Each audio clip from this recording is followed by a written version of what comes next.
Hello friends, आज आहे आपल्याला अर्ली मॉर्निंग ऑर्डर. सकाळी 6 वाजता आपण निघालो आहोत ऑर्डरला आणि सोबत आहे नम्रता. आजचं लोकेशन आहे अंबाडी आणि आपण लोकेशनला पोहोचलो आहोत. खूप सुंदर असं लोकेशन आहे. त्यांनी रिसॉर्ट लग्नासाठी बुक केलेलं आहे आणि ही आहे आपली आजची ब्राईड. लग्न आणि साखरपुडा एकाच दिवशी आहे आणि आता आपण तिला साखरपुड्यासाठी रेडी करून घेऊया. नम्रता हेअर प्रिपेअर करते आणि आपण मेकअपला सुरुवात करूया. मेकअप हेअरस्टाईल झालेला आहे. आपण ब्राईडला साडी नेसवून घेऊया आणि हा आहे ब्राईडचा फायनल एंगेजमेंट लुक. बाहेर थोडेसे आम्ही फोटोशूट करून घेतलं आणि मग ब्राईड गेली साखरपुड्यासाठी. ही आहे ब्राईडची हळदीची साडी. साखरपुडा झालेला आहे आणि ब्राईडला आता आपण साडी चेंज करून घेऊया. मेकअप आपण तोच ठेवलेला आहे आणि फक्त हेअरस्टाईल चेंज केलेली आहे. हा आहे तिचा हळदीचा फायनल लुक. आता आपण जेवून घेऊया. हळद झालेली आहे आणि ब्राईडला तुम्ही बघू शकतात हळदीच्या रूपामध्ये.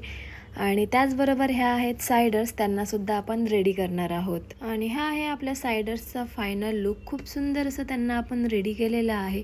आणि ही आहे आपली नवरी. हा तिचा विधी लुक आहे. खूप सुंदर असं तिला हिरवा नऊवारी मी नेसवलेला आहे आणि त्याचबरोबर तिचे हेअरस्टाईल आणि मेकअप सुद्धा सुंदर झालेला आहे. घाई असल्यामुळे तिला रेडी करताना मी व्हिडिओ काढू शकले नाही. तिच्या फ्रेंड्सना सुद्धा मेकअप खूप आवडला. रात्रीचे वाजले आहेत 9 आणि लग्नविधी झालेले आहेत. नवरा नवरी दोघंही आता टचअप येत आहेत कारण त्यांना करायचं आहे फोटोशूट आणि लग्नाचं फोटोशूट तर झालंच पाहिजे कारण हा क्षण आयुष्यात फक्त एकदाच येतो. दोघांनाही आम्ही टचअप करून दिला आणि दोघेही गेले आता फोटोशूटला. हा आहे ब्राईडचा रिसेप्शन लेहंगा आणि ब्राईडला यायला वेळ आहे तोपर्यंत आपण जेवून घेऊया आणि आंब्याच्या रसावर मस्त ताव मारूया. फायनली 10 वाजता फोटोशूट आवरून ब्राईड आपली आलेली आहे. आता लगेच आपण तिला चेंज करून घेऊया आणि हा आहे ब्राईडचा फायनल रिसेप्शन लुक. आपण तिची फक्त हेअरस्टाईल चेंज करून दिली बिकॉज तिलाही खूप जास्त घाई झाली होती. लेट झालं होतं घरी निघायला आणि आता आपण निघूया आपल्या घरी. भेटूया नेक्स्ट ब्लॉग मध्ये. Bye bye. स्टे ट्यून आणि फॉलो करायला विसरू नका.